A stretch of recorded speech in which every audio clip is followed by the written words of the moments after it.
This is London Real. I am Brian Rose. My guest today is Dr. Judy Mikovits, the molecular biologist, medical researcher, and author. For over 3 decades, you conducted internationally respected research in top government labs with your doctoral thesis revolutionizing the fight against HIV and saving millions of lives.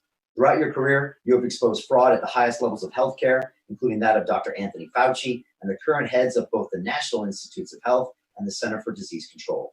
Your new book, the #1 Amazon bestseller, Plague of Corruption, details your experience with Dr. Fauci and outlines his deceit of the American public and the impact on their health. You are featured in the new movie Plandemic, which has gone viral and is being banned on every major technology platform. Dr. Mikovits, welcome to London Real. Thank you, Brian. I'm delighted to be here. Great to have you here. First, I wanted to announce that we are streaming now on our brand new Digital Freedom platform, which is a censorship-free independent broadcasting system that is of the people, by the people, for the people, and available exclusively through our website at londonreal.tv. Dr. Mikovits, I pledge to you and everyone watching us that none of this conversation will be edited, censored, removed, or banned, and that anyone in the world can watch the full version of this episode free at londonreal.tv/Mikovits. Thanks to the generous donation of over 25,000 people from around the world that I affectionately call the London Real Army. For anyone wanting to become a founding member of the Digital Freedom platform, they can go to londonreal.tv/freedom to donate and fight with us on the front lines to protect our human rights. Here at London Real, we've been a platform for free speech since 2011. And Dr. Mikovits, I'm excited to have you here today. I wanted to begin by asking you about the coronavirus pandemic response as a whole.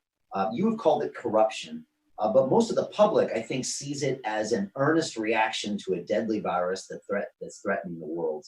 What do you think is really going on? Well, I really do think it's a plague of corruption. And I think the way the general public can appreciate that is because the measures that have been taken worldwide, things like masks, staying indoors, closing public restrooms, closing public beaches. These aren't measures. These aren't public health measures that would end of a viral outbreak. And in fact, they could prolong it and make the most vulnerable even more vulnerable, because the healing immunity of the sun, the sea, the sand, exercise, the most vulnerable are protected, in fact, by the healthy who get exposed, develop an appropriate immune response. And we know now that natural, what we call herd immunity, has occurred in places like Sweden, I think like South Korea, places where such draconian measures weren't taken. So the freedom that was taken away to take care of our own health is why I consider this a plague of corruption. And so you see us doing almost the exact opposite of what we should be doing right now. Absolutely. Every measure that's been touted by our federal officials here,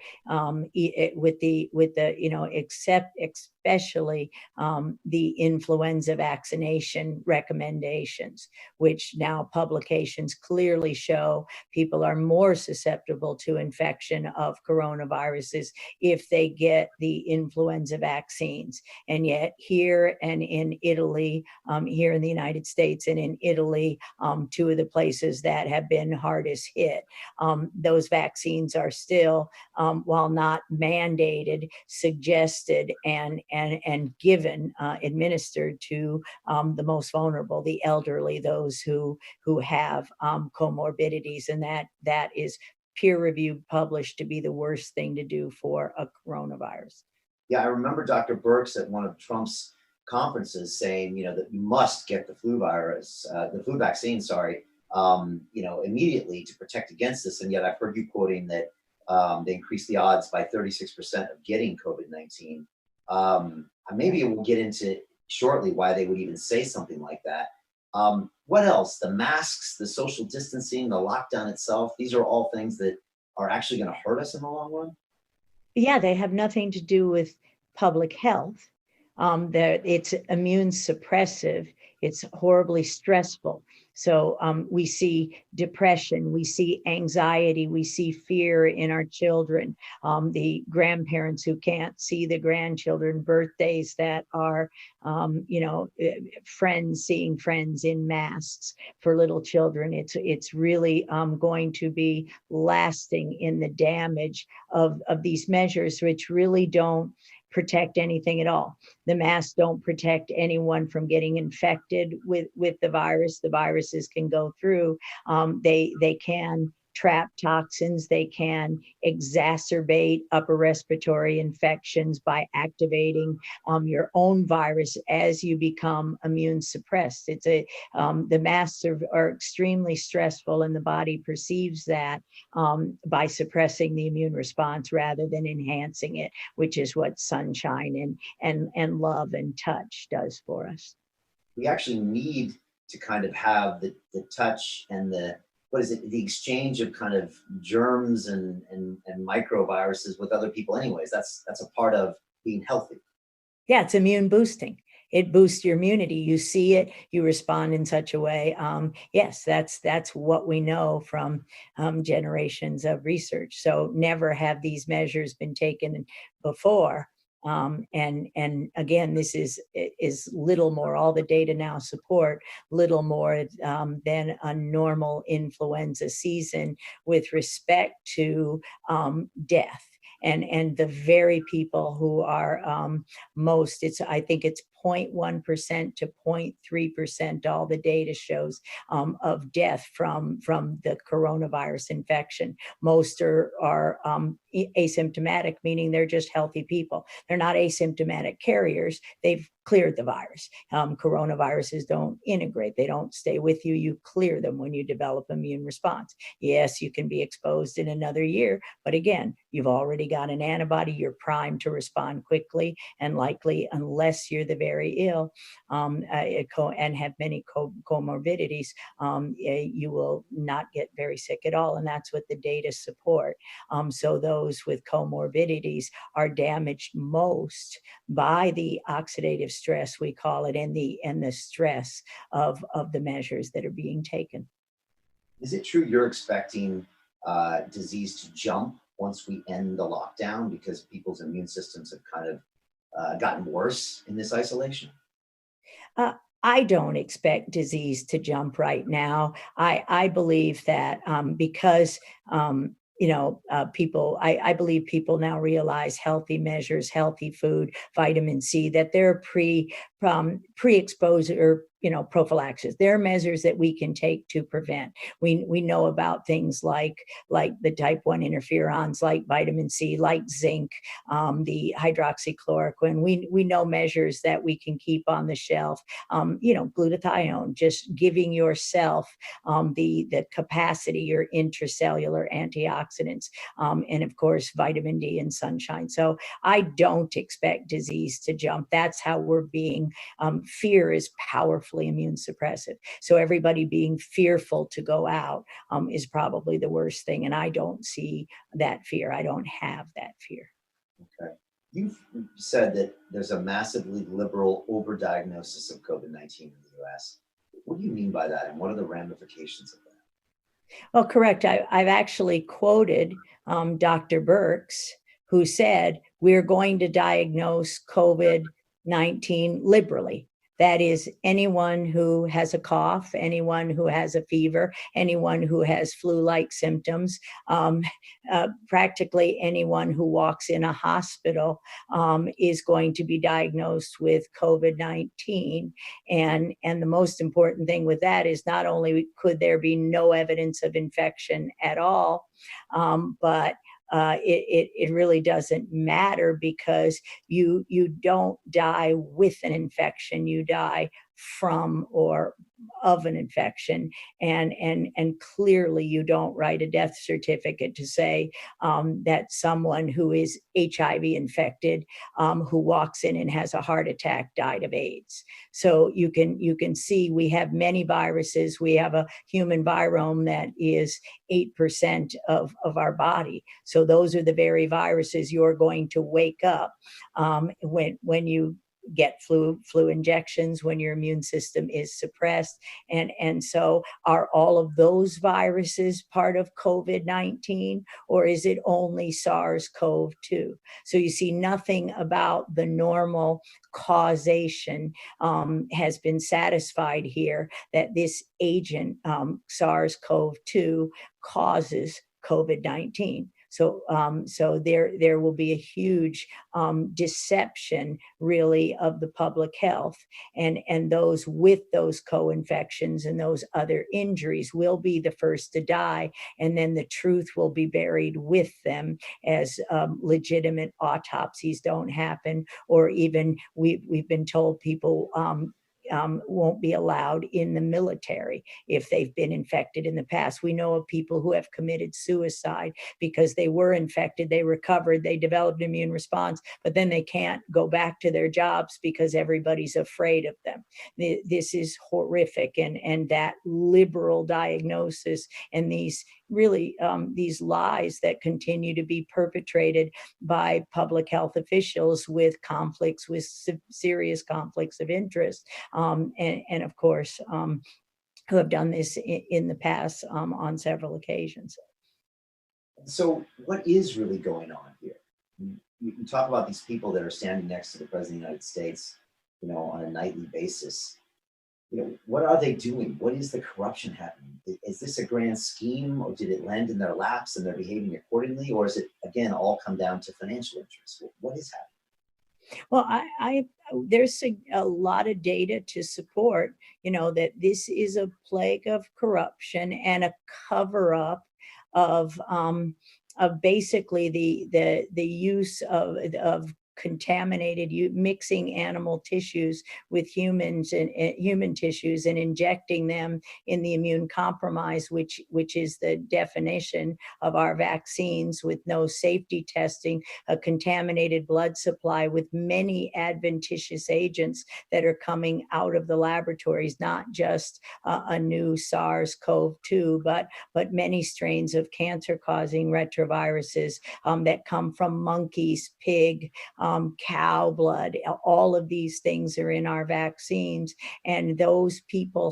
who are immune compromised, half of American children have asthma. Those are the people who are susceptible to coronaviruses, COVID-19, to the vaccines that they're driving. We're told we won't be able to go back to our lives ever without mandated vaccines.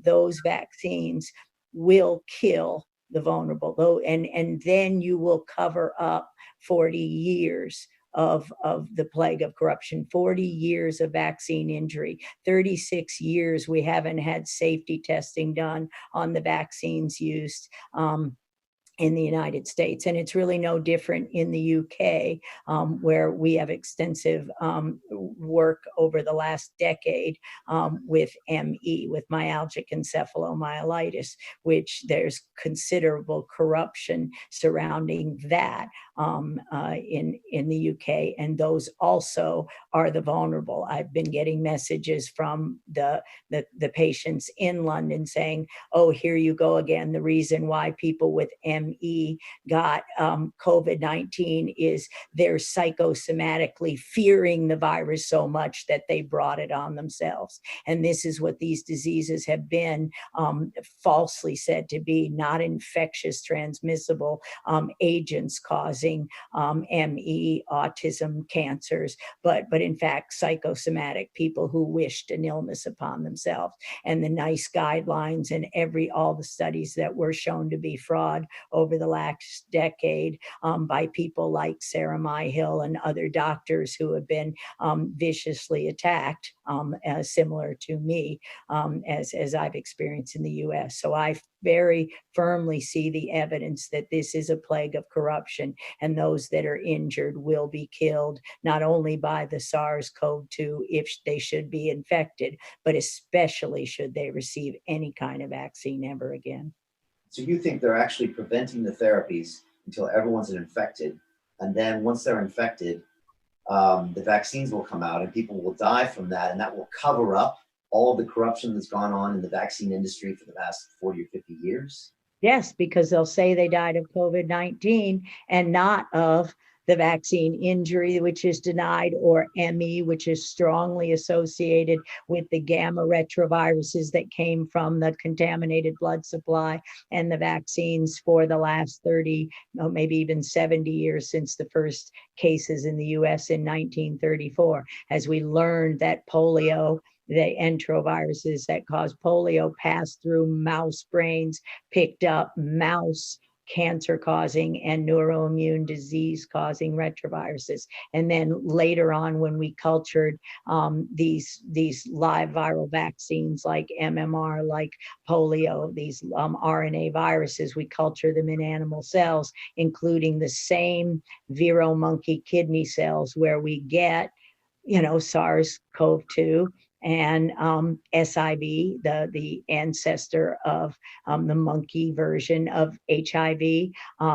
Mason Pfizer monkey virus, which is a horrible virus of the gamma retrovirus family. And these cause profound immune dysfunction and immune deficiencies. And those are characteristics of the ones that these patients have. And so they will be, the first to die from the vaccine, and especially if the vaccine is given after the infection. And the data are clear about that in every other case of SARS or MERS vaccine development.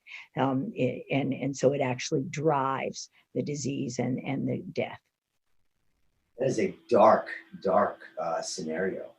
And I was on a call with Robert Kennedy Jr. this week, and I got a degree from MIT, and I'm familiar with the scientific method.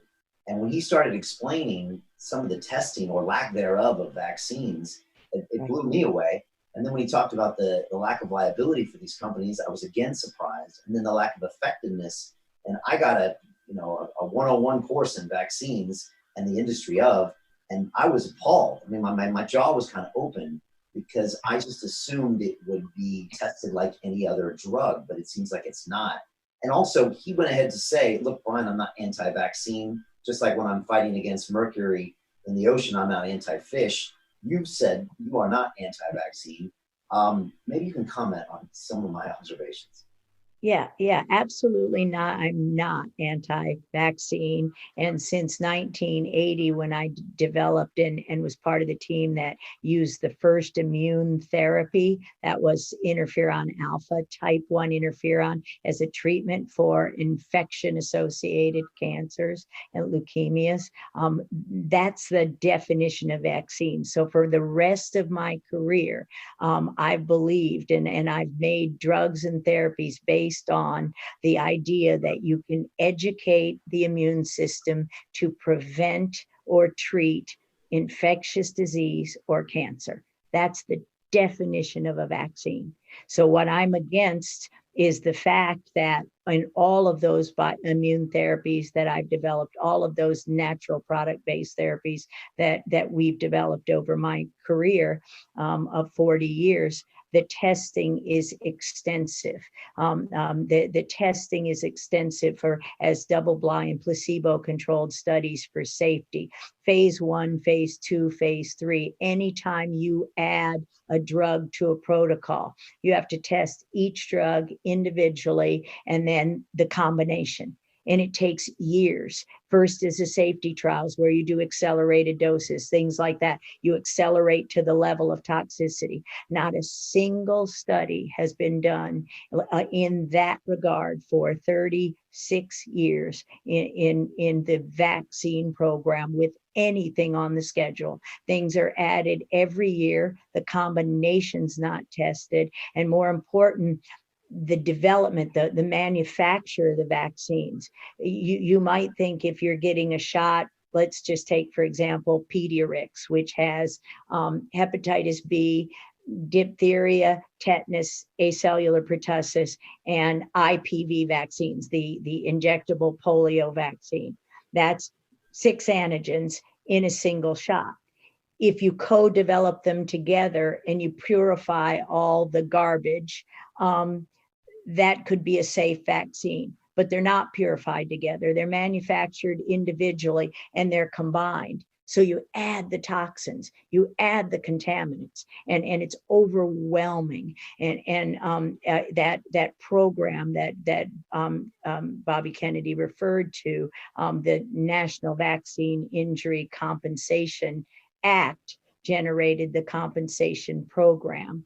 And for the last 5 years, Dr. Rossetti and I have served as expert witnesses showing how the vaccines cause the injuries that we're seeing in the susceptible children and in the susceptible elderly. Things like dying suddenly of cardiac arrest 24 hours after an influenza shot in an 80-year-old man. Well, the injuries that we see are the same injuries, the same alterations in gene expression, the same lack of antioxidant protection, the same mitochondrial dysfunction, the same cytokine storm. And those are what we write, and that's the way we write the reports. And we're called idiots because they said there's no evidence of that. These aren't systemic. They have local inflammation and nothing else. And yet then we see with COVID-19, what does the coronavirus cause? It causes mitochondrial dysfunction, a cytokine storm, a depletion of glutathione, oxidative stress, levels of ferritin, iron in the blood, that we're supposed to believe this coronavirus is causing that. And it's exactly what the vaccine injuries are in our experience over the 5 years. And that's why I say this is a big cover-up, because essentially nobody will be exposed in a natural way to the SARS-CoV-2, but many will be said to die of COVID-19 that had nothing to do with SARS-CoV-2 and everything to do with other environmental toxins and in immune compromised people. And primarily those people have been given vaccines over the past decade, severely compromising their immune system. So are the people dying now the ones that have those compromised immune systems because of the vaccines, as opposed to a virus that they're getting and transmitting? Absolutely. Okay. Is there a virus? Yes, there's no question there's a virus. There's no question, that there's a virus there, and that's particularly the lab workers, the first responders, the people. We call it nosocomial transmission. It comes from the hospitals, from the doctors and nurses. In our first book, Plague, which we talked about, the chapter 8. Was an invitation only meeting at the highest levels of the government. And there was an oh my God that said, you mean all those sequences we saw in the 80s were real? And then the big oh my God was, and the cover up was, we can't afford to retrofit our labs. We can't make our labs safe as if you were working with HIV. It's called biosafety level 3. And so the lab workers were getting infected by contagious, that is airborne, spread through coughs and the same kind of thing, fluid, everything we're seeing in coronavirus, airborne cancer causing viruses. And the government's response was cover it up. I got infected. Many of my colleagues got infected. So as I've proposed, and I actually wrote to Bobby several weeks ago, and he asked me the question, what do you think's going on? I think it's SARS-CoV-2 plus XMRVs plus HIVs plus the many other adventitious agents in the vaccines, depending on the vaccines, the cow blood, the pig blood. Pigs have coronaviruses in the Rototech vaccines, I think, and then the 5G, which the frequency of that, I believe it's 160 gigahertz, will actually separate hemoglobin from iron. That iron is released into the blood as ferritin levels over 3000 will give you the exact same cytokine storm that is being called attributed to SARS-CoV-2 infection. So we don't know, and they're not testing, and that's why the liberal diagnosis, so that all the injury can be covered up. And that is my hypothesis, and I can support it with a great deal of data. And every measure that the government is using essentially proves my point. A lot of factors in there, and you definitely think 5G is one of them. Correct. I have several colleagues who have a great deal of experience, and they do as well. As are things like, uranium, plutonium, the waste, the things that we're seeing in our environment, very high levels of. I believe last August there was a spill in Russia that reached our coast somewhere around in California here around.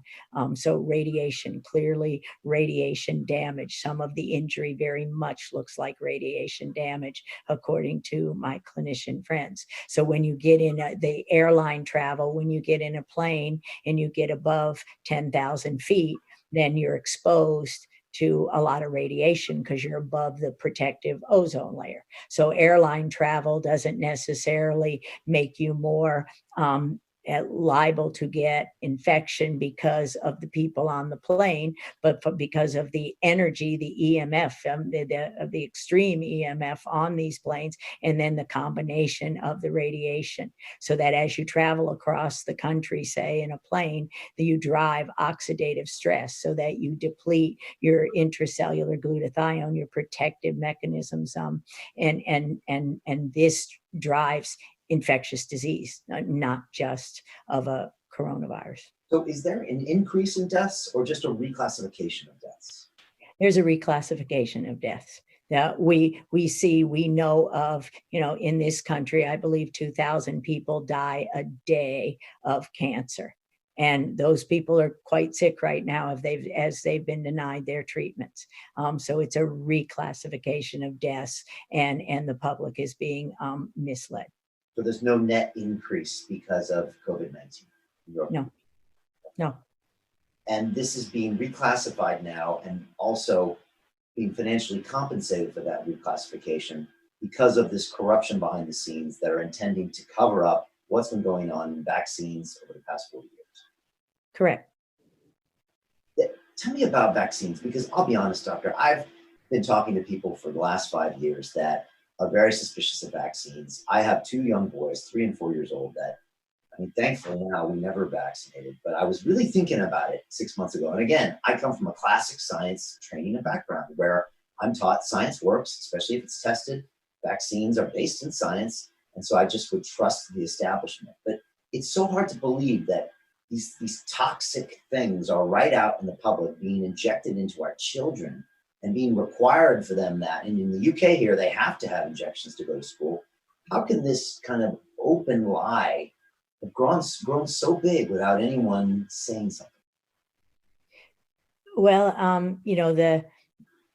I like you, I come from a classic background, and I believed, I developed immune therapies and vaccines. I encouraged even my siblings to get the Gardasil vaccine for cervical, for HPV, to prevent theoretically cervical cancer. So until I experienced what I experienced in 2011, and since, with what was revealed when I actually saw the data, because most people don't see the data. We work in other fields. We make different kinds of immune therapies.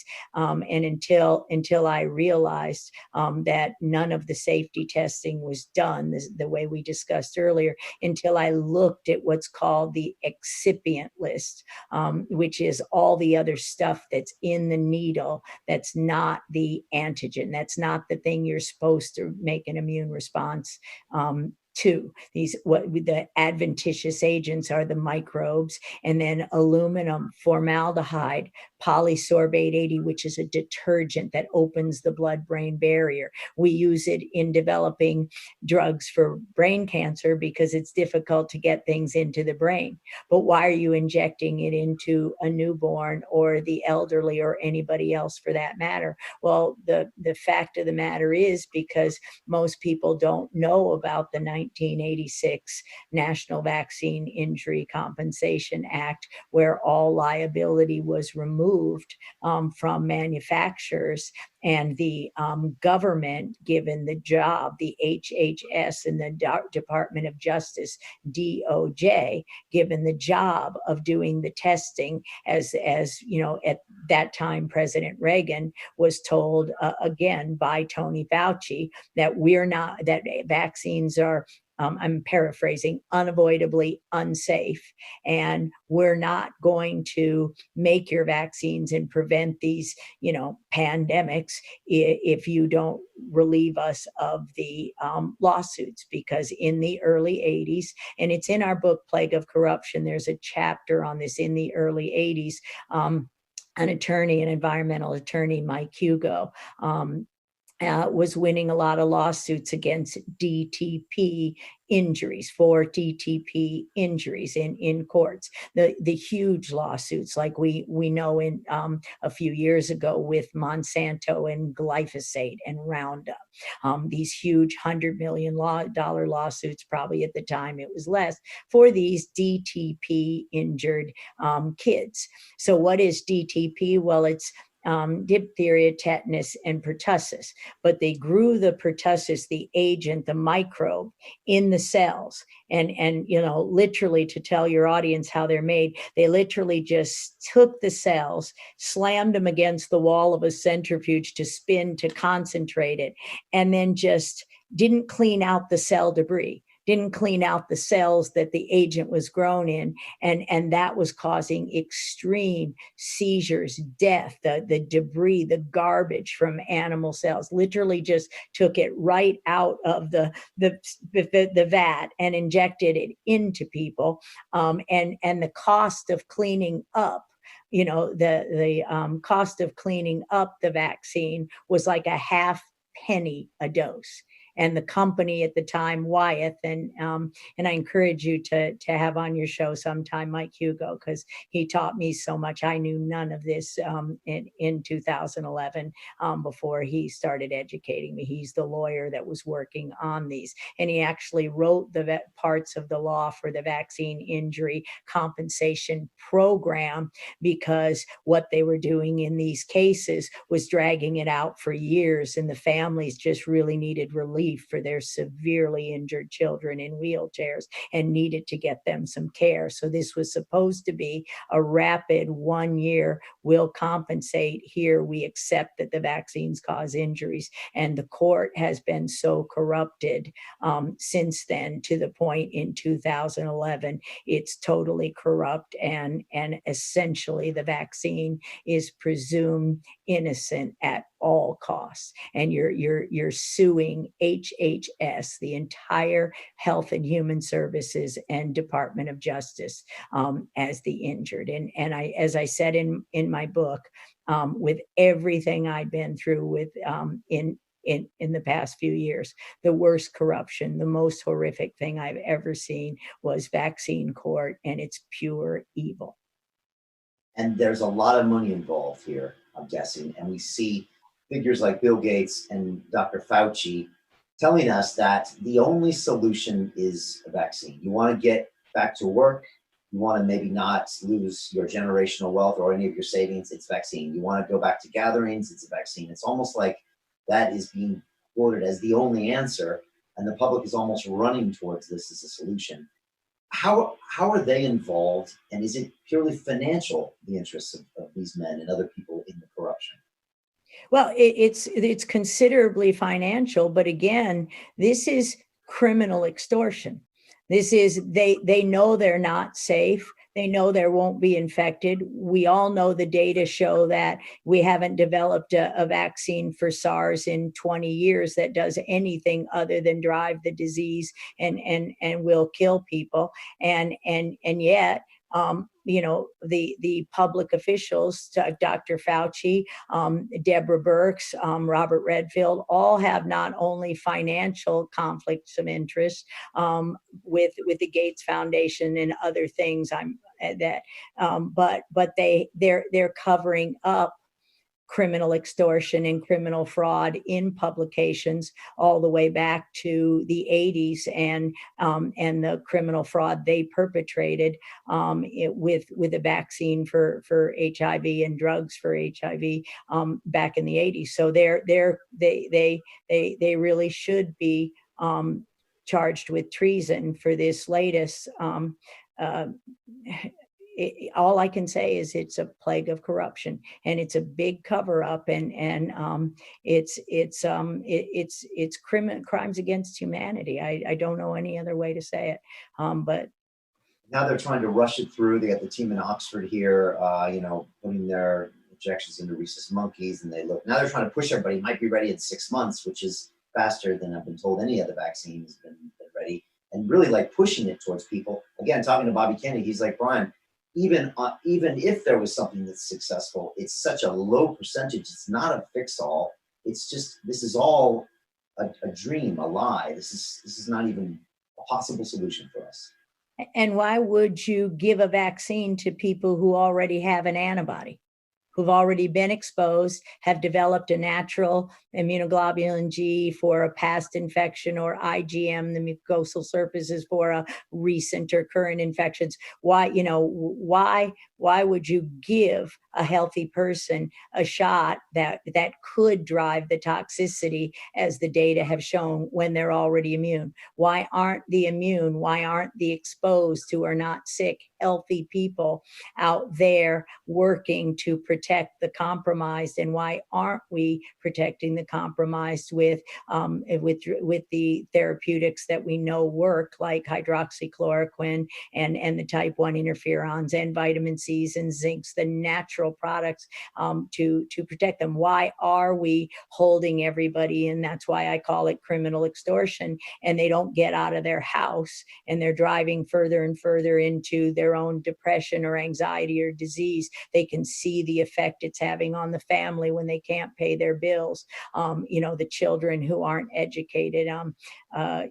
This is, finally it's like, oh, how bad could it be? And you get that shot. And once you do that, you can't take it. It's very difficult to detox this stuff. So again, it's, why would you do it if 0.1% to 0.3% are the only people you're protecting, and that immunity might already be here? Isn't that the heart of a vaccination program? Every vaccine, if in the FDA, if you develop an antibody, and again, most haven't even been tested to do that, and we know most don't. So if you get an antibody and you make a vaccine, and the manufacturer shows it produces antibodies in monkeys, then by definition it passes, regardless of whether it's safe. So why doesn't a natural infection, where we've developed immunity and people have the antibodies they need to be protected from death? Most people don't realize the vaccines do not prevent infection. You're injecting the blueprint. You're injecting the blueprint of the virus and letting a compromised system try to deal with it. And worse, it doesn't go in the cells that a natural infection would, that have lock and key receptors, gatekeepers, so that only certain cells can be infected, like the upper respiratory tract for a coronavirus. Now you're making it in a nanoparticle, which means it can go in every cell without that receptor. So can you imagine the damage of bypassing God's natural immunity and allowing the blueprint for coronavirus that also has components of HIV in some strains, meaning you can infect your white blood cells. So now you're going to inject an agent into every cell of the body. I just can't even imagine a recipe for anything other than what I would consider mass murder on a scale where 50 million people will die in America from the vaccine. 15 million. 50 million. 50. Yeah. Wow, that's a big prediction. Yeah. But the numbers of the XMRVs and the vaccine injuries for the 40 years support that. And now you have, people like Gates talking about these, tattoos, these like proof of vaccinations in order to rejoin the public and get on planes and go to public gatherings and go back to the workplace to make sure that it's mandatory for everyone. I mean, Judy, what should someone watching this right now do with this information? Should we just say no to vaccines? Should we start asking more questions? I mean, what do we do? I think we need to go to our local, our state, and our federal officials, and we should say no to any mandates that take away our constitutional freedoms. I think we should say no to any health measures that violate. In fact, the masks violate the ADA, Americans with Disability Act, and HIPAA laws. So for every grocery store that keeps you out if you don't have a mask on, they could be fined by the American for Disabilities Act because you can't ask what their lung infection is. If I go into a grocery store with my cough, nobody can ask. So I believe every American needs to take back, and people worldwide take back their rights and say no and demand that their government officials obey the Constitution. And if they don't, a law that is unconstitutional, I'll paraphrase Thomas Jefferson, is not only one that should not be obeyed, but where literally civil disobedience should occur, where they should be protesting. We should be out in the street hugging. Nobody elected Bill Gates. He's not a medical professional. Nobody elected Tony Fauci, and none of these people should be removing our constitutional freedoms. There's just, what do I say? I say what I say and do every day. I leave my house. I go out with my husband. The worst thing about COVID-19 is I'm not much of a hugger, and now in public I pretty much have to hug everybody. So to show them that you won't get sick, hugging your child will not make you sick, and this is what we have to do. And I've encouraged my friends. We one of our Christian Bible studies, I'll shout out to them because we had a nice little birthday party in San Diego where we hugged and took pictures and posted it, and enjoying birthday cakes and kissing and celebrating our friends and being together again.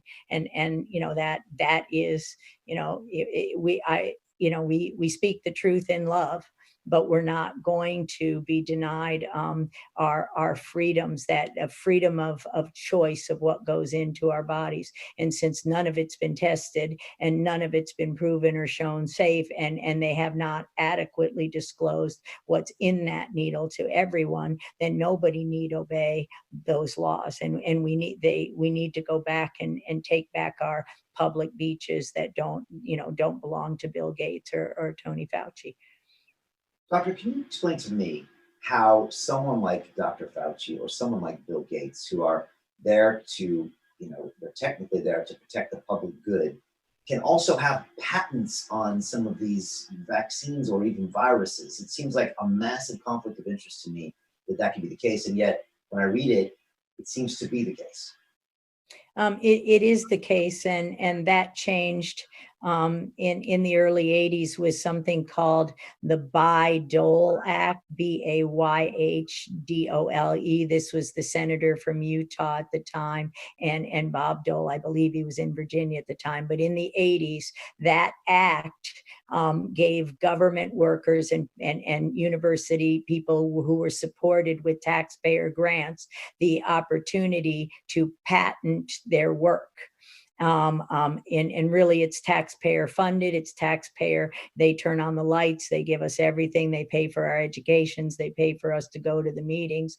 And when I heard of that, I was a young scientist in the early 80s. When I heard that act and I experienced what it did to research, it ruined collaborations, it ruined everything. Discoveries were held up in courts while people decided who had the patent rights and who owned the discovery. And this was the case with HIV, where millions around the world were infected and ultimately died as that pandemic spread around the world, because the testing with the diagnostic test wasn't done, wasn't made or made available, as the NIH officials were arguing with the French officials, heads of states, over who patented the virus and the detection methods. Think about the testing. Think about how much money these tests are. And it's really not just Tony Fauci. It's the the heads of the FDA and the CDC who continue to cover up this, and the FDA who prevent natural product drugs and other drugs, like some that I've worked on. We've worked on them for 15 years, and they're far more safe and they're far more efficacious, and yet they won't be approved, while other drugs like opioids that we know are deadly are fast tracked, and these vaccines are fast tracked at alarming rates. Well, yes, it's alarming because they're not tested. It just seems like the most blatant conflict of interest that someone working at the FDA or the CDC or standing next to the president could literally have financial interests in recommending something, recommending a course of action, which is what we're seeing. And the fact that they were fighting over ownership of patents while disease was running rampant. Again, I know that's where a lot of your history comes from, and that's where that 5 years where you were silent comes from. That again, it's just very hard to believe that actually happens.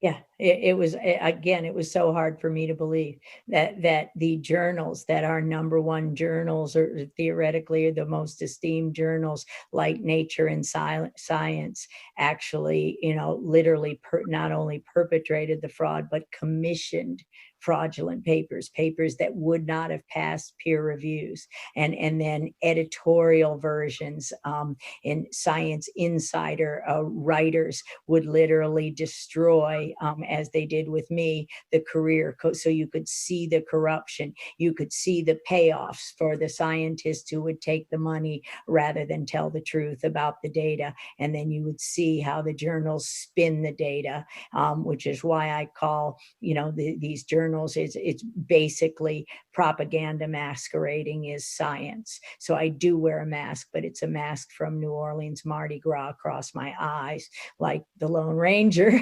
So because it's propaganda masquerading as science, and it's not the fault of the scientists. They write the papers. And then the journalists, those scientific bastions like the New York Times and the Wall Street Journal and the Washington Post, the journals twist the science into what it's not, and into what the paper and the data did not say, and the investigator did not say. And then the public is misled. In fact, a paper that comes to mind most recently, last fall, a big paper by actually a Nobel laureate was part of the people commenting to the Washington Post here in the United States. And it's the whole idea that measles causes amnesia. So a measles infection, the reason why we're seeing all these outbreaks in measles is because it causes amnesia. Your immune system doesn't remember how to respond, not only to measles, but to other infections. It simply is what we would call in scientific terms anergic. It doesn't respond. And have had fights with my my family members to say, who wanted me to explain these articles in scientific terms. And I'm like, here's the simple term to understand. Natural measles infection your body doesn't develop amnesia. I'm immune for life. from my natural measles infection. I've never, I will never transmit the virus when I'm exposed. I never know I'm exposed. I have lifelong protection. And oh, by the way, we found that natural childhood infection actually prevents against the development of breast cancer. So when 1 in 2 American women have breast cancer, none of my immediate family members or anybody has breast cancer in my family of at least 10 women. And so you weren't vaccinated for measles.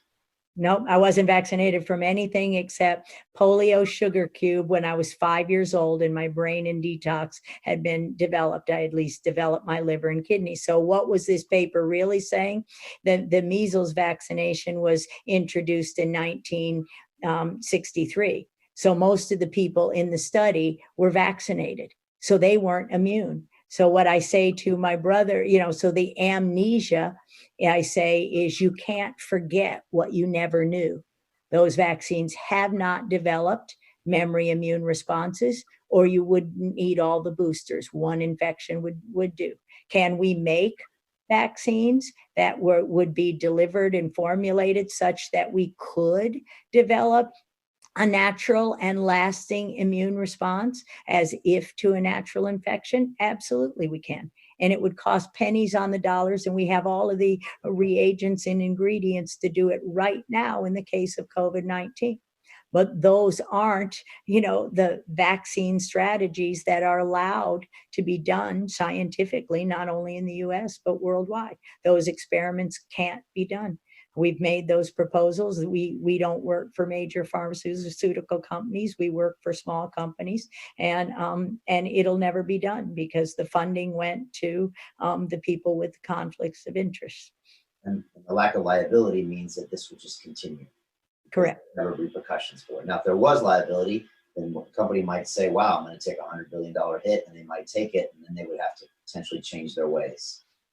Correct. And then other small companies could get in and we could have natural competition as we should have in this country where everybody has a chance. And then the other thing on the freedom issue we talked about a little while, that this healthcare cabal should end forever because it has nothing to do with healthcare. And a person should be able to have their medical accounts tax-free, no insurance company telling them what drugs they can and can't take and which doctors they can and can't see. And everybody should have the freedom to go to the healthcare provider of their choice. That's freedom of choice for your own bodily health, whether it be a naturopathic doctor, a chiropractor, an MD. It really doesn't matter. Whatever, an energy therapist, whatever you want to do. So open it up to back where I was a child, where we paid for our health care just as we paid for the care for our cars. And it's up to you how you take care of your body. That's the freedom that's what I see to be the light in this very dark time. If people can wake up and see this and we can take back our health, we'll really have just a golden age because of all the brilliance, all the technologies, all we could be doing to prevent illness. We could see a golden age of health in our world. Talk about this cabal or this old boys network of, like you said, these weird systems and protocols where, again, there's no liability for the vaccines, and then the insurance process around your medical all forces you to do all of these things that just aren't in your medical interests, and you don't have that free choice. So the system is locked in, and it will just continue to repeat for the next 20, 30, 40, 50, 100 years, unless we find some way to break this cycle. Well, and I see even worse. If those mandates that they're going to apply, if we never go back to normal life, as I said, I see 50 million people dying in the next year. So not only will it never go back, but we'll never know humanity as healthy and as we knew it again. It's really a fight for our survival as a species. And again, the data support it. Why would Gates and Fauci be willing to live with 50 million American deaths? Why were they willing to live with the all they killed from HIV, the Ebola, 21,000 Liberians in the Ebola outbreak of 2014, Zika, H1N1. Why were they willing to live with the injury and the deaths that they caused in the last 40 years of pandemics? I can't even comprehend that. Is there something darker here, like, on someone's agenda, like population control and eugenics, or is there some other strange ideology or motivation behind this? Because they can't be thinking they're doing good if they're going to look at potentially 50 million deaths in America. Yeah, I don't know about other, I'm not much on conspiracies or, eugenics or any of this, but as I said in both books, this is just pure evil. These are just pure evil people, who've made a lot of mistakes in the past, and instead of doing the right thing and owning up to those mistakes, they're just going to bury them. Doctor, talk to me about the censorship that's been going on, because you've been feeling it. Quite honestly, I've been feeling it. I had Dr. Butar on, who I know you know, Dr. Kaufman, and David Icke, and a few other people, and Bobby Kennedy. And my channels have been systematically shut down. In fact, I tried to stream this tonight on Instagram, and I was told that I'm not allowed to because of the content I've been posting. I've had a very public battle with YouTube, with multiple videos just being pulled down. I know a lot of your content has disappeared online. What do you see happening here? Why is this censorship happening? Let alone the fact you could probably never say this on any mainstream news network. What's happening? Right. Well, I think that people are waking up. And I think the glory of things like YouTube and these platforms that like yours now that can't be censored, and like the work with Plandemic and others where people have been developing secure platforms, people are waking up. So yes, we got censored right away. I never experienced that before, other than the censorship of our publications in journals. I've experienced that level of censorship, but not from telling people the truth.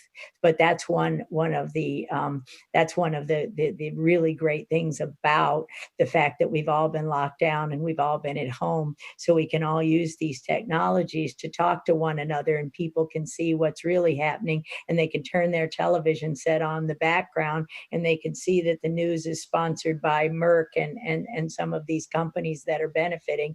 And as we together, all of the people that you mentioned who have been censored, as we tell people in plain language, they can see it for themselves. They look around, and I got literally thousands of emails from people who saw that Plandemic movie, or who saw the Patrick Bet-David interview, or who heard some of the several other podcasts, Christina Ogoyo on America's Voice. So these shows got out there, and they got out there long enough for people to see them, and people are waking up. Thousands of emails that say, I see it in my family, I see it here, I see it, thank you for waking me up. Even one, they call me Whack-A-Judy.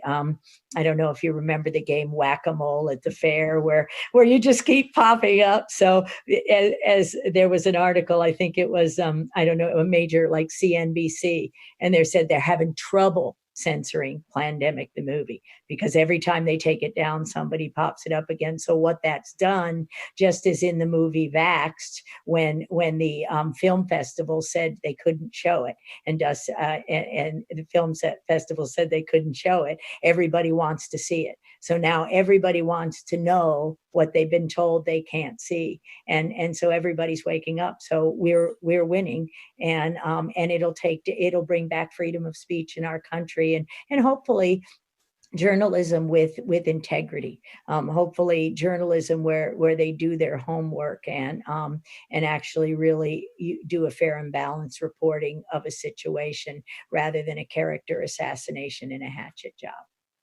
Yeah, and just below here on our website at londonville.tv/Mikovits, we're going to have probably about 20 different short video clips that people can download and share on any social. So at least they can get the word out and play more whack-a-mole with Judy. It's important.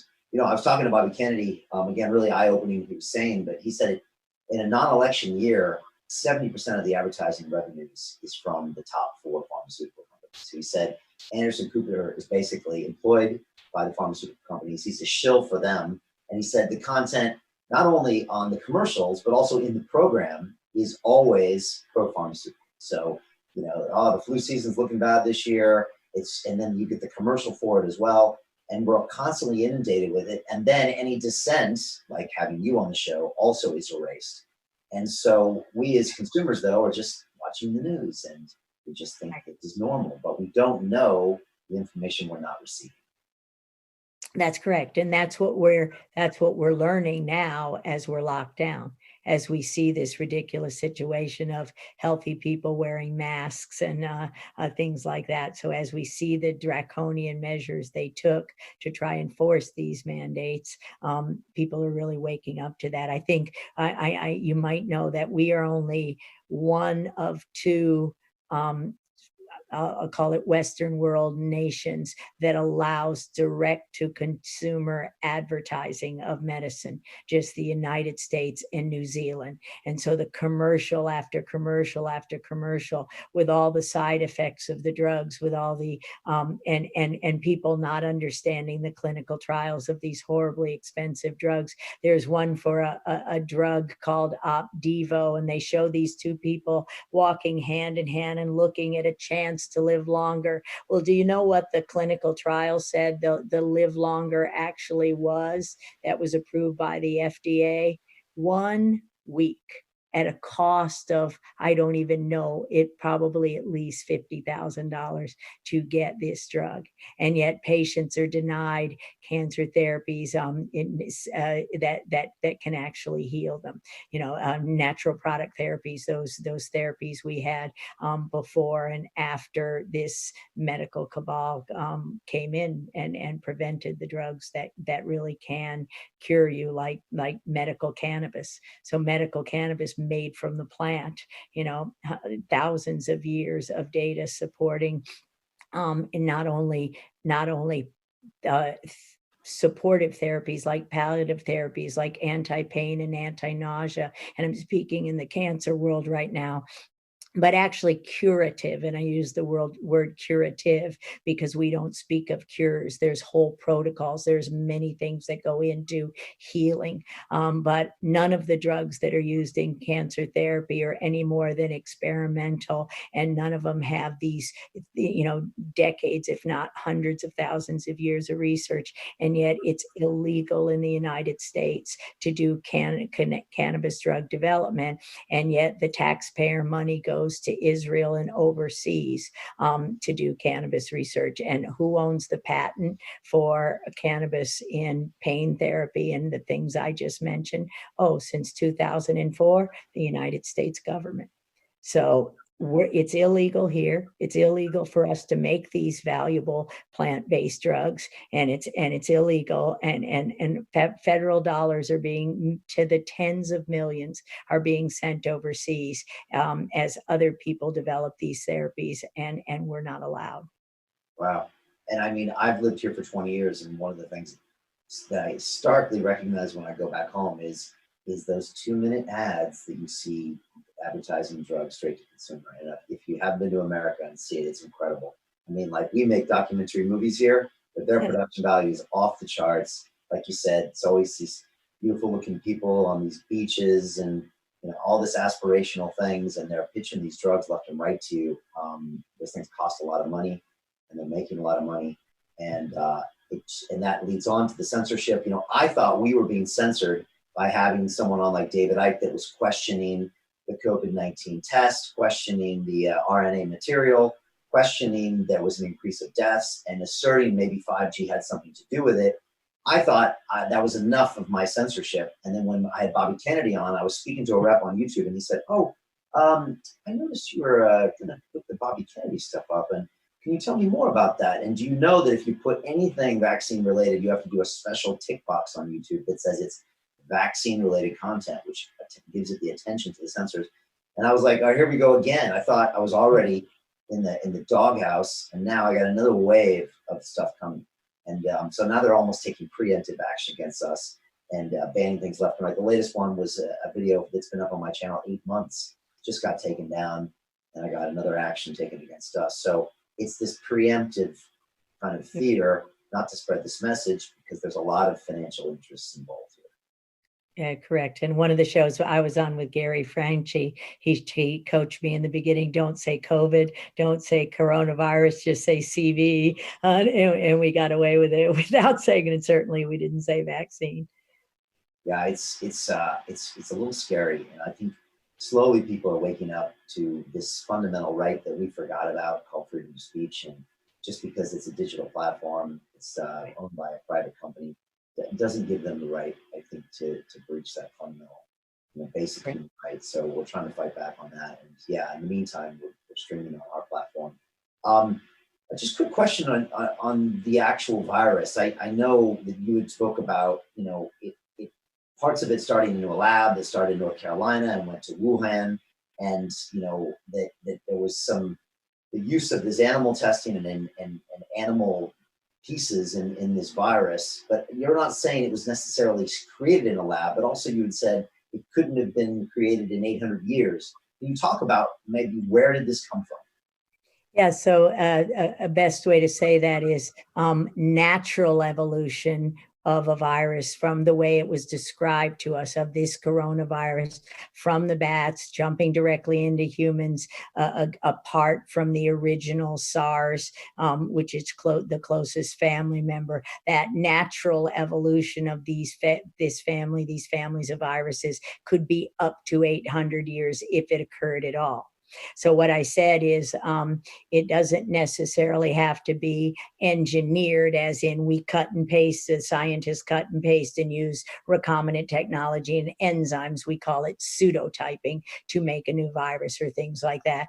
That didn't necessarily have to happen. But the fact of culturing a virus in an animal cell line in a laboratory, that passing it through an animal cell line, the Vero E6 monkey kidney cell line, that the paper of the emergence of this virus that was published in Nature Medicine in 2015 by the investigators at Wuhan, North Carolina, Harvard, and Switzerland, I believe, that 2015 paper said the cell line originally came from Fort Detrick's USAMRIID, U.S. Army Research Institute of Infectious Disease in Frederick, Maryland. That's a biosafety level 4 facility. That cell line was sent to the Wuhan facility, and the manufacture, the growth of the coronaviruses in that cell line, again, which harbors not only relatives of HIV, but other gamma monkey retroviruses, simian virus 40, that were in the early polio vaccine. So those things could be picked up and carried in the preparation. So viruses, there's what we say in science is viruses rarely travel alone. Pathogens rarely travel alone. So one virus like this SARS coronavirus 2 is just an upper respiratory infection. So it does essentially nothing in most healthy people. But when you carry an HIV or components of an HIV and allow the gain of function, allow it now can infect white blood cells, both the innate and adaptive immune response. So your frontline defenders are being taken away from the battle against the coronavirus because they have to deal with the HIV. So you see those are called gain of function studies. So if this virus went by way of a laboratory, which that paper reports it did, because they cultured it in that cell line, it's not a natural evolution. And we don't know what all the components of the virus are, because you isolate the virus away from the other things that could have contributed to the pathogenesis and the disease causation. And clearly, the coronaviruses don't do some of the clinical endpoints and things that are being called COVID-19. Clearly, coronaviruses can't infect the brain. They don't have access to brain. Clearly, they don't, if they have HIV sequences, yes, you infect white blood cells. But what about those gamma retroviruses that are clearly in that cell line and that infect every cell in the body through amino acid transporters, through phosphate transporters, which we knew the XMRVs, the mouse cancer causing viruses we isolated from humans with these very diseases and with these very compromised immune system. The disease signature we published in 2011 is exact for that flame that's been attributed to SARS-CoV-2. And that's why I say this is fraud and a plague of corruption, because coronaviruses don't do that. So it has to be something else. And the U.S. government gave $3.7 million to this Wuhan lab as well, that were experimenting with the same virus that originally came from North Carolina. Is that right? That's correct. Well, not North Carolina, Fort Detrick. And so North Carolina was involved. So the cell line came from Fort Detrick. So the biosafety level is when you're a collaborator, the collaborators were all working with the tissues and the cell line. So I think it's pretty clear that Wuhan is where the animals, the bats were, where they were transferred to the cell line, the Vero monkey 6. But then it came, it was shared with the Harvard researchers, the Switzerland researchers, and the North Carolina researchers in those cell cultures were. And so this is another, how did it spread around the world? Well, cell culture is a way to spread viruses around the world unwittingly, unknowingly, certainly. But we know the risks, and those risks, and the we is virologists worldwide.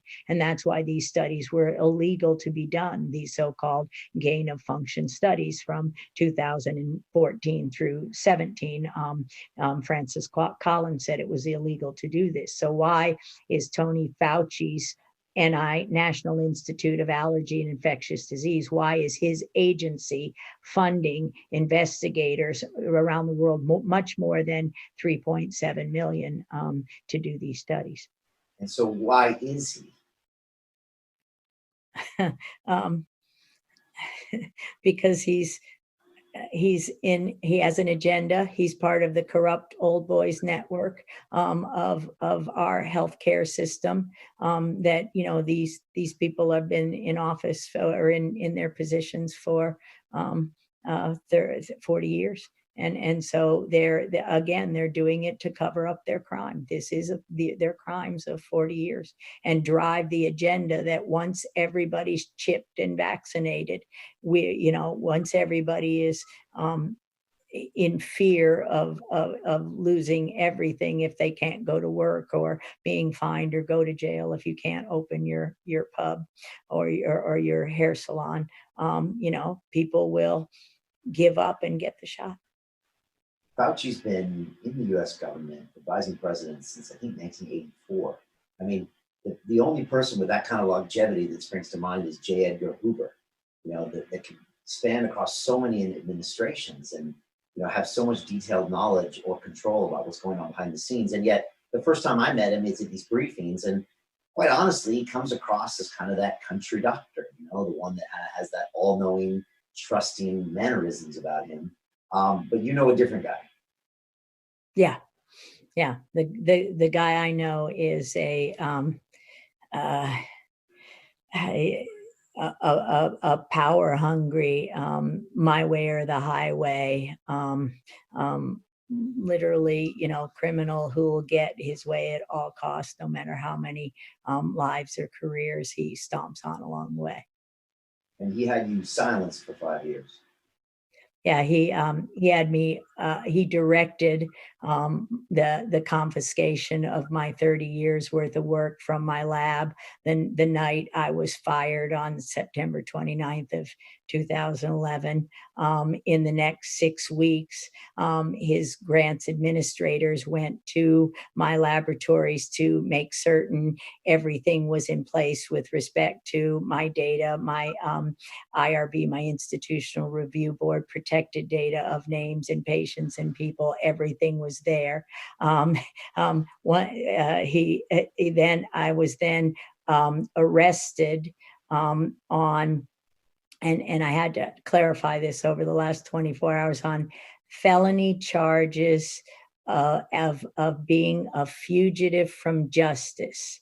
And yet the police in Ventura who arrested me, this is November 18th, 2011, as they're conducting their assurances, they've got all the data that I refused to say didn't exist, and the viruses didn't exist, and the blood supply wasn't contaminated, and the vaccines weren't heavily contaminated. Those data on November 18th, I was arrested as a fugitive from justice. 2011, I was held in jail without bond, without bail, on a bail hold. I saw not a judge or an attorney in those 5 days, and I was continually attempted to be coerced into signing an apology that would, and everything would go away if I signed the apology, which read like a confession that said I'd basically made up these mouse cancer-causing viruses and their contamination of the blood supply in our research. I made that all up for my greater glory, and I would spend the rest of my life doing honest research. And I said to my husband, who was trying desperately to get me to sign the piece of paper because to get me out of jail, as they had been threatening and extorting him that he'd never see me again for those 5 days.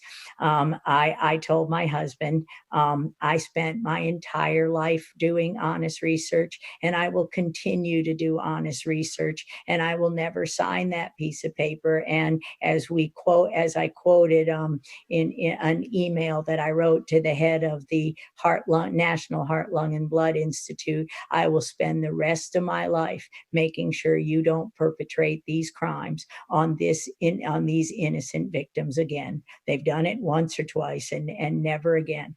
And I've kept that promise. That's that entire email, August 31st, 2011, as they planned the destruction of my career, the destruction of my economic life, and on several occasions, attempts to either kill me or get me to kill myself. And that's clear in the book, Plague of Corruption. How did they try to kill you?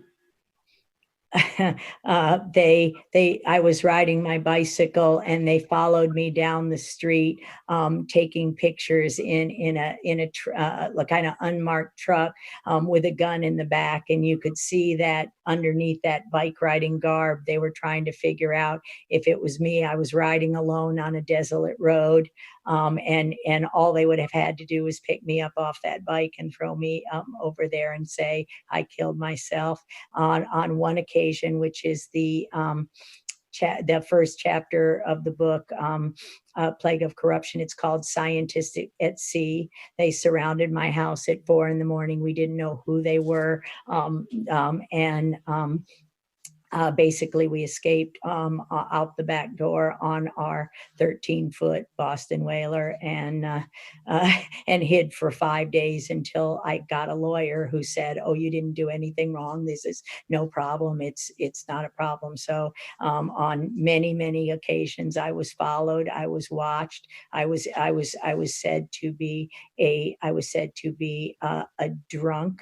I was said to be suicidal. And of course I wasn't. So it was, those 6 weeks were among the most horrific of my life. And as I wrote in the first book, Plague, being arrested and held in jail, at least I knew I was safe. The horror was I didn't know what was happening to my husband, and the mental torture and the extortion they put him under. It took him years to recover from. And why come out now? Why talk so much now? Well, our first book came out in 2014. So I was in that so-called silencing time. I was told, so these felony charges that I'll just explain why I've said in the video pandemic that there were no charges, because the felony charges were for, as I was said, to be a fugitive from justice. And yet no Ventura, Reno, Sparks, Washoe County issued a warrant for arrest on any charge. So they said perhaps it was some of the federal agencies in Washoe County. Now, we knew at NIH, after I was released from jail, the NIH and the National Cancer Institute, where I was to conduct the multi-center study, the NIH, as I tried to go on post to the laboratories of Dr. Rossetti to do the study, I was said to be a fugitive from justice. And I was threatened to be detained. And that was true on November 14th, 2016, 5 years later. So it's not why now. I was only allowed to talk to my lawyers or my family by email.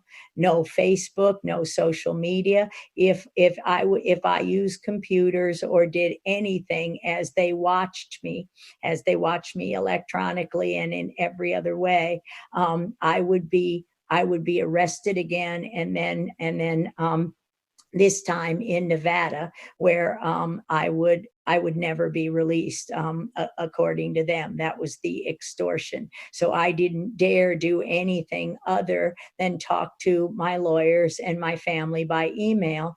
But you notice that Ken Lively is a lawyer.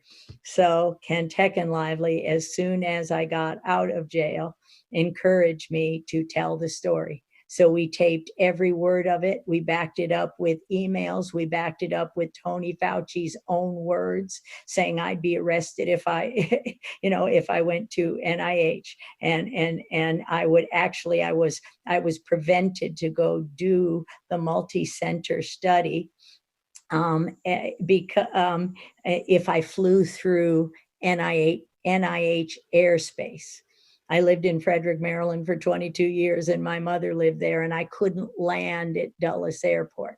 What do you think I was doing? Sprinkling virus dust over the, and these are the kinds of things that are in the book. Kent taped every word of it, transcribed every word of it. So I'm not coming out now. These two books have been in process since the day I came out of jail, since the day I was allowed to talk publicly again, which I believe was October 17th or October 15th of 2015. That's when the criminal charges that were baseless. There never was a charge. Now, I've seen she stole something. Nope. The charges were listed as fugitive from justice, the same charge that was at NIH the last time I was there at the National Cancer Institute in Frederick, Maryland on November 15, 2016. It was, how can you be a fugitive from justice if there's no warrant in any state in the land for any reason, not so much as a parking ticket? So there were no charges. This was fraud and extortion and an attempt to silence me, but I couldn't take the chance because it almost killed my husband the first time. So I just simply did as I was told. And Kent Lively and I have written. We are writing a third book. There's so much material that he has taped and transcribed, and now we understand things. So in fact, the Scientist at Sea Chapter 1 of Plague of Corruption happened on November 9th, 2011, one of the times they attempted to kill me, and I escaped on a boat. That happened 10 days before I was arrested. And so we didn't understand what was going on then. And while I was hiding on my friend's boat, because I knew that you couldn't take somebody off the water. There were international laws while I was on my friend's boat trying to find a lawyer, somebody to help me because I had no idea what was going on. Our paper was retracted. And so this, and we were forced, and a fraudulent paper came out with our names on it that said in Science, the journal, on November 11th. And this was the threat that was carried out, starting when I told the Blood Systems Research Institute and the National Heart, Lung, and Blood Institute that I wouldn't cover up the heavily contaminated blood supply. And so they told me, if you don't give the talk we want you to give in Ottawa on September 22nd, we'll destroy you. And they did. 23 articles by the Science Insider. The journalists had nothing to do with scientists. It was political assassination and a warning to scientists everywhere. If you go there, the same thing happens to you. So nobody will study it again, and these studies were published as fraud, and the journal forced the retraction of our paper, in spite of the fact that 4 of the investigators who knew it was true, my 2 students and Dr. Rossetti, refused to retract because our data were right and true, and the partial retraction of the wrong data, of the wrong sequence data. No virus is a single sequence, and this is how this fraud was perpetrated. And you can see them doing the same pattern today with COVID-19 and the SARS coronavirus too. When we speak of, oh, it's not engineered, oh, it is engineered. It's how you twist the data. And so you can get any data you want. Nobody's going to believe those 11 sequences the government allows you to see are the same sequences that have gone through 190 countries and millions of people. Every time a virus infects an immune system, whether it be an animal or a human, it can change. It can take mutations. The immune system of the animal is trying to silence it, so there's a little pathogen war, and that's why the pathogens rarely travel along, because they want to take those same parts of the immune system and survive. Every virus wants to replicate and live, and they must live in cells. So this is, I'm not coming out now. I've never gone away. I've kept my promise that of August 31st, 2011. I've never stopped. I wrote both books. As I was silenced for 5 years, we got a lot of work done. And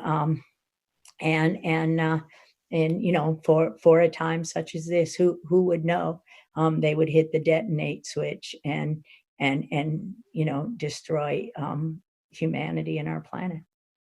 How do you keep fighting, Judy? There's no other choice. There's nothing else to do. If I stop now, as I told my husband, all I had to do again in March of 2014, when I proved everything baseless, and that the judge in a civil case was actually paid off $250,000, when I was told, just sign the piece of paper that you'll never talk about it again, that we'll give you everything back. We'll drop everything right now. Just sign the piece of paper that you'll never do it again. And my husband was imploring me, and one of my lawyers was imploring me. And I was at a meeting developing drugs for cancer patients. And I said to both of them, you don't know me. If I did that, I would simply drink myself to death. I could never, ever, ever sit there like William Thompson did for 20 years and watch what these people suffer. Can't do it. Who's William Thompson? He's the so-called whistleblower who threw away the data that associated the MMR vaccine with autism, especially in little black boys, if you give the vaccine before they're 3 years old. So the pure evil is you couldn't wait till they were 3 years old and they had detox machinery in order to degrade those 3 RNA viruses so it wouldn't cause the neuroinflammation and destroy their family's life. You couldn't wait. And that man they had a data burning party at the CDC that Brian Hooker, and that's the subject of the movie Vaxxed. And Brian Hooker did FOIA requests, Freedom of Information Act, and hunted down William Thompson for the raw data not the statistics, for years, for decades. He had a severely injured son, and Brian Hooker is a PhD scientist, and he got the raw data, and he got the pages of William Thompson's notebook. And the first time I met him was August 31st, 2011. I mean, yeah, 2014. So August 31st is an interesting day for me, as is November 18th. And so when I met him, I saw a slide he put up. I was at a conference in California, and he put up a slide in William Thompson's handwriting with an email to the other co-investigators of the study, then Julie Gerberding, head of the CDC. So all the CDC officials who had this data burning party. And he wrote in his notebook, what are we going to do about the problem with the Blacks? And, just a light bulb went on, and I realized what I didn't realize when we wrote the first book. It was in press then. And that's when we started digging into Plague of Corruption. That's when we learned, and that's when we went and volunteered to give scientific opinions in vaccine courts so we could learn and we could help these kids. So in my opinion, he's called a whistleblower. He's been given whistleblower protection. In my opinion, he's the lowest of cowards, because for 20 years, how many families' lives have been destroyed? How can you just sit there with that in your safe and never do anything until 2014? And you got emotional when you're talking about, because you're thinking about the children's lives. I'm thinking about the patients with ME/CFS. Well, all those families I visited in the UK, all of our families were family studies. The cancer, the Lou Gehrig's disease, the autism, the ME. They're suffering in dark rooms. You can't touch them. The horror of these diseases that have been called psychosomatic is just beyond comprehension. I'm thinking about all the friends we lost, including my own family members who suffer to this day. Because of vaccines, and that's what kept you fighting. Yeah, because of vaccines and a contaminated blood supply. And the blood supply was heavily contaminated for 40 years because people knew HIV was there, but nobody knew XMRV was there. So all they did was since the beginning of the epidemic. So we test for HIV, but we didn't test for any of the other viruses. So how much damage did a contaminated blood supply do to innocent people? And then I learned, with Brian Hooker's revelation, I learned it was the vaccines. And then I realized the light bulb went on. Oh, that's why they did it to me. Because we had solved the problem with the blood supply because a company came to us and had a technology which could remove all RNA viruses that we had tested to date, including Ebola, HIV, HTLV1, and likely the Zika and coronaviruses. But that company came to me the day they saw our science paper and said, will you work with us and we'll prove our technology works. So I can, and that's a discussion in the book, Plague of Corruption. The company is called Cerus, CERUS, and you can also follow the money of those people who have made a lot of money with Cerus Corporation quietly cleaning up the blood supply. So I made a mistake on March 29th, 2011. When I gave a talk at the New York Academy of Sciences, and I showed how heavily the blood supply was contaminated, and I showed other associations of disease, including bleeding disorders like ITP, which is said to be a side effect of MMR vaccination. It's called idiopathic thrombocytopenia. It's a platelet, it's a clotting disorder. And aren't we being told that there's some clotting disorders in COVID-19? It's not a coronavirus, and it's a cover up. So, those viruses. So when the government saw the out of, we can clean up the blood supply, because Frank Rossetti taught me never present a problem without a solution. So as I said, we have solutions for the vaccines. We can make safe ones. And we had the technology to clean up the blood supply. And thank God Cerus did that. But those same people that perpetrated the fraud and saying the blood supply wasn't contaminated in the publication published in Science, November 11th, while I was hiding on that boat, without a proper discussion, as I mentioned in that email of August 31st, 2011. They perpetrated the fraud and they profited mightily to the, probably tens of millions of dollars they've been paid, not only by Sears, but to Sears. Judy, if I could get you 10 minutes in the Oval Office with President Trump, what would you tell him to do? And say he would listen to 5 things you would tell him to do. What would you tell him to do? The first thing is 5-year moratorium on all vaccines. Second thing is end the 1986 National Vaccine Injury Compensation Act. Third thing is repeal the Bayh-Dole Act, the patents, close the FDA, close the CDC, reorganize so that they indeed are doing public health services, take the FDA and CDC's foundations and all the royalty from all the patents that have been stolen from the American people and pay the victims, pay the 50 million Americans that are the victims of this 40-year plague of corruption. And what about moving forward with this current pandemic response? What would you tell them to do? End it today, end it last week, end it 2 weeks ago. Let everybody go back to work.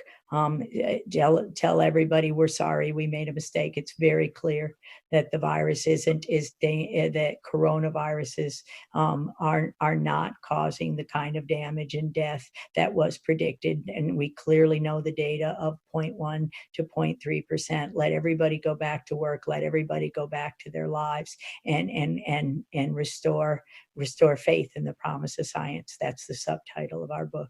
Let the honest scientists, while that 5-year moratorium is on all vaccines, until they're tested safe, until the drug development is done the way we've done it our whole lives. There are many, many brilliant, honest scientists and doctors who had no idea until very recently, and hopefully they've heard us talking, that they were hurting their patients. They didn't want to hurt their patients.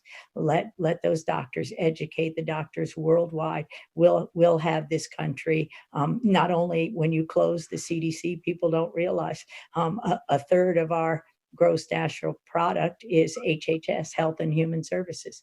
And the only thing they're doing is serving themselves to taxpayers, to our health and our wealth, and giving that wealth to themselves. So we will balance the budget. We will take advantage of American ingenuity and worldwide ingenuity.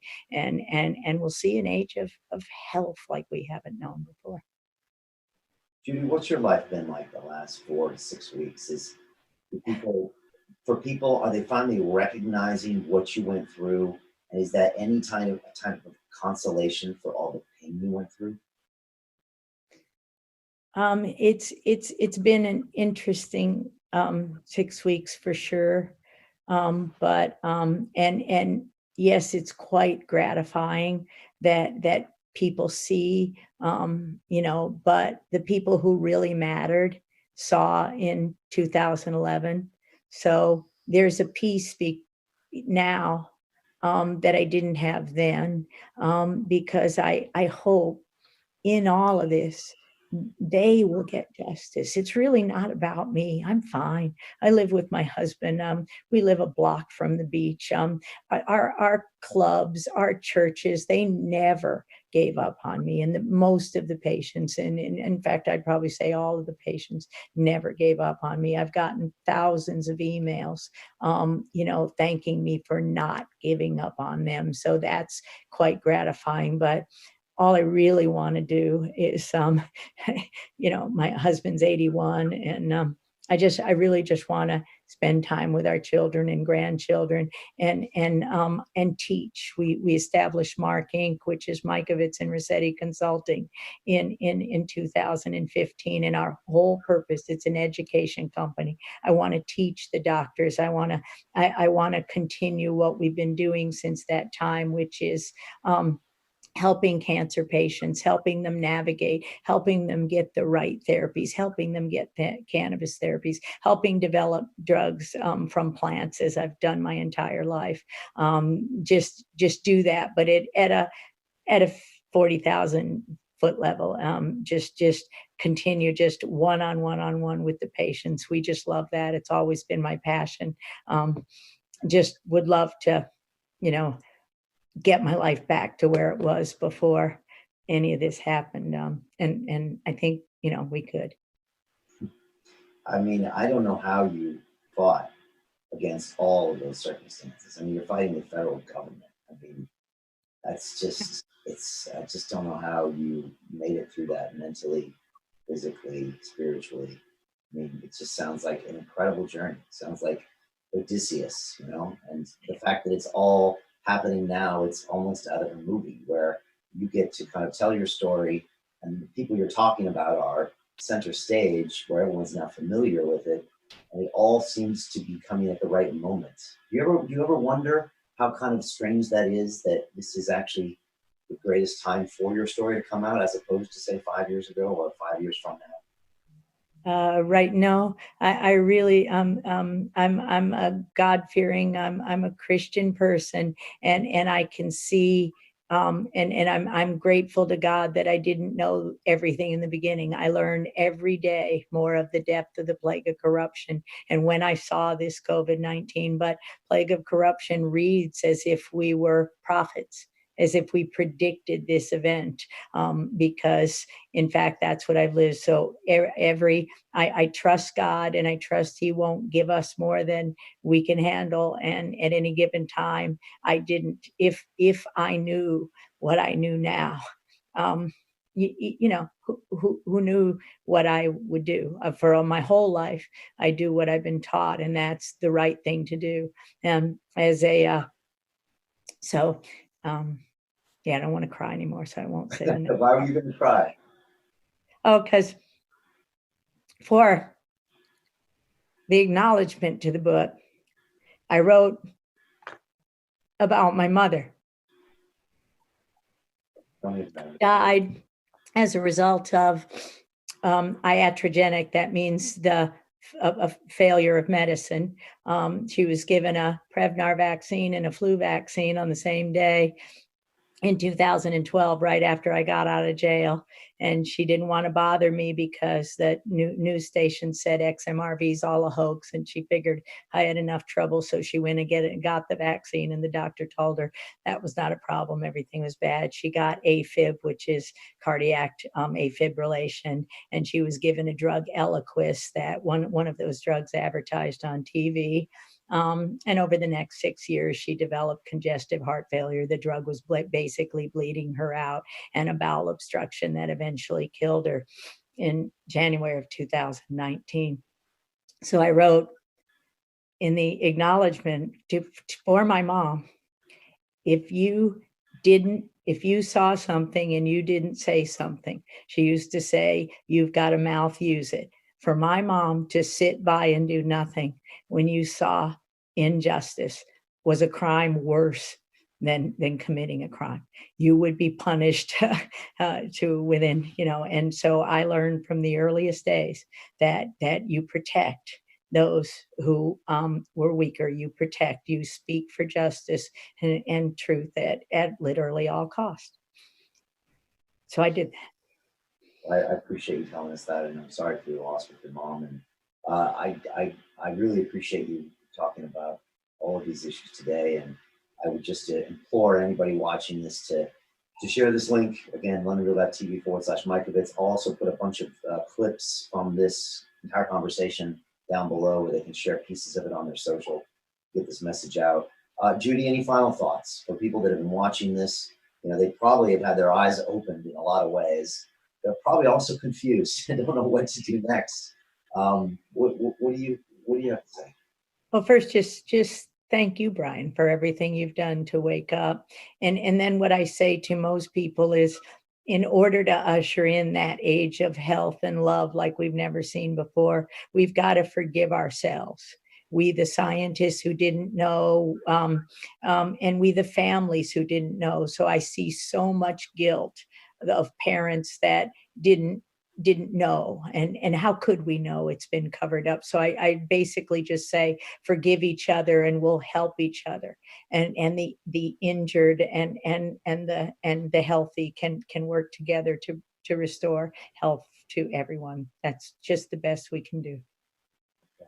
I appreciate that. I had a similar message from David Icke on Sunday. He said, the opposite of fear is unconditional love and trying to move forward and do the right thing, Right. to move from your heart, not from your brain where it's logic, or maybe from your gut where it's emotion, but to move forward with your heart. And again, just do the right thing because it's the Right. right thing to do. And that might mean you go to jail. That might mean you're silenced. That might mean you're deplatformed. That might mean you're ridiculed. But at the end of the day, at the end of whatever this is, it will be the right thing to do. And, and you Right. will not necessarily be rewarded, but, you'll always know. And I believe in something called karmic debts. And I do believe that, sooner or later, all of your actions kind of come around. And I feel like there's so much fear right now, and you know that. Yeah. And it's being weaponized in an incredible way, maybe a historic way. They did a study here recently, Judy, and found that 68% of the people here would rather lose their job than leave their homes and potentially get infected. So not only would they, not be at home, but now your job is gone and any kind of economic possibilities are gone. So they're that terrified is where we are right now. And I just think if we try to move forward with our hearts, I do think that's the answer. So. Exactly, Brian. All right. I highly recommend they grab the book. Is Amazon the best place to find your book, and also All website? major bestsellers. Yeah, our website, somebody took it down yesterday, but it's called plaguethebook.com. And I'm sure my friend Cheryl will get it up as quickly as possible. Okay, excellent. And I've seen the first half of Pandemic. I think there'll be more coming out soon. I think it's Pandemic, the movie. And again, watch out for the Judy Whack-A-Mole show, because there'll be a lot of different pieces of content coming up and coming down. But as I said from the beginning, I pledge to you that this is staying up here, unedited, uncensored. It's staying right here, and we're going to guard this platform because I don't know what's going to happen on the other platforms out there. And part of me is starting not to care. We've got an incredible community here. People are going to share this video and put this message out there. Again, if you're watching now, share it with everybody. I'll say the same thing I always say to all your friends and family who think you're the crazy one. Ask them to just give us 15 minutes. That's it. Listen to Dr. Mikovits for 15 minutes, and then they can go decide what they want to do. And that's all we're asking. I just think education is the way forward. I don't think we need violence or revolution or even protest. I think we just need some education. And again, thank you so much for your time. I know you probably told this story countless times, but I appreciate you telling it again for us. Yeah, no, I appreciate you, Brian, and everything you do, because it's an important message. All right, good stuff. Next time I'm out in California, I'm going to come give you a hug. Sounds like fun. All right, cool. Excellent. Thank you so much, Judy. I appreciate it. For everybody out here, thank you so much for watching. Again, share this with your friends. Ask them for 15 minutes. Thanks for the support with the Digital Freedom Platform. And we will keep bringing you these messages as often as possible, hopefully daily. And that's it. Next time we'll see you back here on Monday. At London Real, we believe that individual transformation can change the world. Join us and start your journey today.